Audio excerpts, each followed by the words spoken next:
Hello there, welcome to Marital Values. My name is Samantha Irabor. I am super excited to be talking and having this conversation again with you guys. Thank you for tuning in. Today, I'm going to be discussing an interesting topic with this couple, and it's one topic that it's proven to be a big issue in marriage, a struggle in marriage. So I thought it would be good to invite this couple who's been married for 23 years with kids to help us or give us some effective ways that we can communicate in our marriage. Welcome, Lilly and Chalie Kendrick. Thank you. Thank you. I am so excited that you made it here. Thank you so much for coming. I appreciate you guys. Our pleasure. So, tell us, communication, I cannot stress that enough. It's one big issue in marriage. Yes. So, what do you think are the ways we can communicate effectively with our spouse? Would you like to go first, dear? Okay. Well, I think one of the top things for communicating is to do it effectively and to do it timely. Okay. Preferably in marriage. Like by the end of the day if you can, before you go to sleep. Right. But the reality is that doesn't always happen. People have busy lives. Sometimes couples, they travel for their work or they have like little children, and you know, we all live very, very busy lifestyles nowadays. So one thing that I think is a really good idea for couples, I like to journal. Okay. Yeah. So throughout the day, if there's things that are going on, okay, you can jot down and journal something that maybe didn't go effectively, between you and your mate. You know, if you can and you have time to talk about it that day, like we just discussed, we had a little incident yesterday and we didn't have time to really talk about it. He was unaware of the fact that it hurt my feelings, and I knew that it wasn't intentional, but it still hurt my feelings. And you know, if you journal it, then you can get back to discussing, okay, how did this make me feel, and how could we do it more effectively, next time, and make an appointment. You know, I had a marriage counselor say one time, if you can make an appointment with your mate to sit down for an hour and to have a constructive time to be able to communicate, like what your week was like, what may have happened that week that upset you or hurt you or offended you, or you didn't do well together, and to like not complain for the sake of complaining, but to complain constructively so that the other person knows, you know, where you're coming from and what you need, and vice versa. Okay. Yeah. So, Chalie, Yes. how do we, now you have the appointment set up, Right.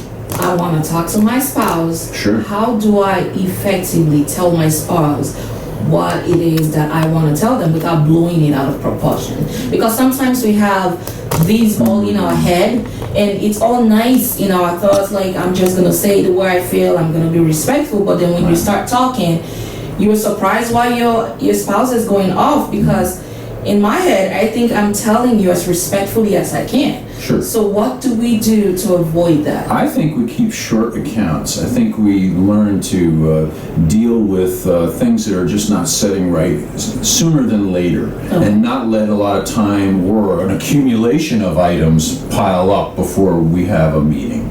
Okay. And as far as a meeting goes, we often just say, hey, we got to talk, and we just have a meeting, right away. Just sit down and we'll address whatever it is, rather than postpone it till later. If it's something that can wait, that's cool. We can do perhaps like date night. We often, we try to keep Friday nights for date night, and that's a night just to be with one another, talk about things that are on our hearts, and that's good. But if something comes up during the week or whenever that is more of a urgent nature or a sensitive nature, I'd like to just talk about it, and we'll just talk to one another and say, hey, can we sit down? I want to talk for a minute. And then whenever one of us says that, we know, okay, this is something we really got to get to soon. Yeah. So that's what we do, and it works. It works. And we try not to go to sleep and wrap the day up without having addressed. Okay. I think that's real wisdom, that whole thing biblically, not Yeah. to go to sleep, upset. Well, you can't really have good sleep knowing that you are angry, and you wake up in the morning and you're still upset because you feel like there's something in here that I really want to say. Sure. So, what other ways, apart from setting an appointment and keeping short account, do you think we can effectively communicate, please? Now, one thing I do want to add is if you are going to set a time for you guys to sit down and talk about things that need to be discussed, things that occurred that week, finances, problem solving, that kind of stuff, don't do it on your date night. Your date night is not for that. Okay, your date night is for you and him to actually enjoy one another. Sure. And to take turns to go out and do what each of you both like and enjoy one another, and preferably have that stuff resolved before you go, because then you'll have a much better time together. Yeah, that's true. Well, there's a number of ways that people can communicate. Now, I don't know about other couples, but I know with us, when we got married, he's a quiet guy. He's very non-confrontational, okay? Yeah. And he lets go of things very easy. And I'm the extreme opposite. So that's one of the reasons why God brought us together, because he needed to learn to communicate more, that it was important to talk, and that sometimes you shouldn't just brush things off quickly, okay? And that, feelings matter. And with me, because of some of the things that I have experienced in my life, I learned how to communicate a lot. Over the last 10 years, I've learned how to communicate, let's just say non-assertively. Okay. Because I'm trying. Good. Because I have a history in the background where I was not heard by males in my life that were very important to me, that had an important leadership role in my life. And so I think a lot of the times we can perhaps be a little more assertive or aggressive because we were never heard. We all deserve to be heard, whether you're a male or a female. And so I really needed him. That was part of him being able to minister to me, for him to listen to me. Yeah, listening is key. Yes. Yeah, Listening you've is got to really be a good listener. Yes. Yeah, and then responding and talking it out, really back and forth. But the listening aspect is important, to really hear you out. And another point just came when we were talking, and we don't discuss anything of a perhaps turbulent nature after 10 o'clock at night. Nothing after 10 Won't get no o'clock. sleep then. No, because you're just tired. It's been a long day, and pretty much 10 o'clock is about it. And we'll catch one another if somebody's bringing up something that could be really a difficult discussion. If it's after 10, we say, hey, we know better. Let's not go there. Now tell them, like, what particular topics we definitely don't want to talk about after, like, 10 p.m. or 9 p.m. Finances, for sure. Don't talk about money and the bills. Yeah. In Wow. a store called Marshall's. We're not going to talk about Marshall's. Turn the camera off. Or guitars. Or guitars on Craigslist. We all have What are you doing on your computer again, hon? We all have our areas of. Let's get real. Yeah. Well, I would say it takes a lot of maturity to know that not everybody or every couple would even follow that rule. Some people, when I go off, they'll tell you I'm off. Don't tell me to stop. Don't tell me it's 10 o'clock. You knew you hurt my feelings.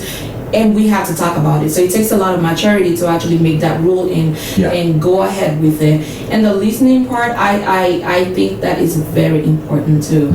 Not listening to want to respond, but listening to want to understand where your spouse is coming from. I think it's what's best to do.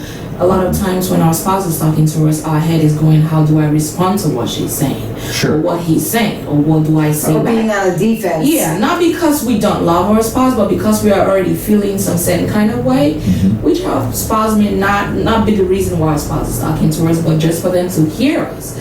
So it's good that we actually know how to listen effectively too, to be able to communicate. So thank you so much. Can I add one more? And we don't do this enough, but we probably should.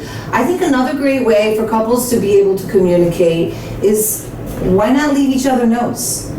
Yeah. Why not leave each other like little letters? Like, I like to journal, and not necessarily leave notes to complain or criticize, and take the place of actual communicating with them.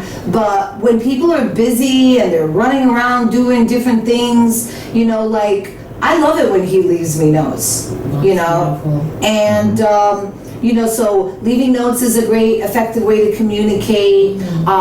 Calling and texting one another. I do this cute little fun thing where I have time, I'll video record myself with something that I'm doing during the day, and I'll send it to him at work, because that's a form of communication. And I think that couples have to be very, very careful to not allow themselves to be communicating with other people more than they're communicating with their spouse. Absolutely. Your significant other should be the person that you should be talking to the most. Especially if you have relationships where at your work or your career where you have to talk to the opposite sex.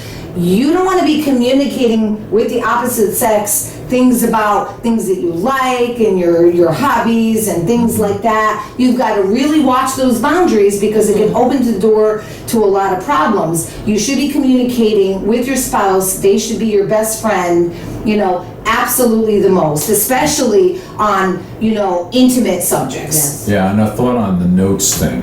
I find the notes, it's really good if it's a form of a positive note rather than a negative. Edifying. Because, edification is good for that. It's awesome. Yeah, nobody wants to see you pissed me off last night. No, they don't. And also, the whole thing with this Facebook and writing and texts and tweets, if you're doing a written response of any kind of serious emotional weight, it can seriously be misconstrued. Yeah. Misconstrued, because when we're hitting topics of emotional weight, they need to see you, they need to read your body language, they need to hear your tone. There's so much that's communicated when you're right in front of somebody, and people get way off base with these texts. Because you don't know their heart. You don't know, and you misinterpret. You don't hear their heart. That's true. Yeah, so that's something just to watch. That's so true. Yeah. That's so true.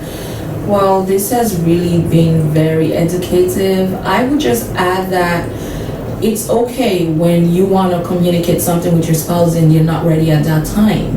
However, as the spouse, you need to give them a certain time where you will be ready to talk. Don't say, I don't want to talk right now, and leave it till further notice. That's not a good way to communicate. It's okay if you say, hey, I don't feel like talking tonight, but can we talk tomorrow morning? Yeah. That's something you're giving your spouse to look forward to, and know that, okay, you care about them and you're going to create time for them to talk to you. Yeah. So this has really been very... Let's take one more little Yes, thing. please. The idea of if we're mature, we can agree to disagree. Absolutely. Okay, now that if we hit an impasse, or time is tight, or it's after 10, or it's something that we just can't really have much time to really understand the other person, we need to be able to agree to disagree until we can revisit it. And that's helpful too, because now you're valuing the relationship, you're valuing the idea of, hey, I love this person way beyond whatever we're in right now, and we're bigger than this, so we can get over it, but we don't agree right now. And if you agree to disagree, we say that often between ourselves, and then often with people too, just in general. If I see somebody it's a difficult topic, I often say, hey, we can talk about this, but can we agree to disagree if we don't come to terms on this? And if they don't say yes on that, that's going to be a tough conversation. It is. And I usually will tell people the fact that we don't agree doesn't mean we don't love each other. There you go. So we don't just have the same view or in the same point, and that's okay. We're different people. people. I would like to go on and on, but we need to call it a day here. I'm so happy and very thankful that you guys made time out. 23 years of marriage and you are still together in this world that we are now. That's a great achievement. Yeah. I really commend you guys. I see you guys in church. I see you guys the way you're talking. It's really inspiring. So thank you so much, Lily. Thanks for having us. Thank you. I really appreciate you coming. Thank you. It was an honor. Thank you so much. And remember, my friends, marriage is work. You Yes. gotta intentionally work on making it a thriving marriage. Yeah, and seek out the right things to continually educate yourself too. Absolutely. There's many good things. Jimmy Evans is good. There's a lot of good people. We've run across a number of marital counselors. And there's free stuff on YouTube. There's lots of resources. So it's a continual growth. Thank you so much for watching. Blessings. I hope you've learned one or two things. I have. We're just 7 years married, and I have learned a lot from this conversation. Until next time, stay positive and be blessed. Bye.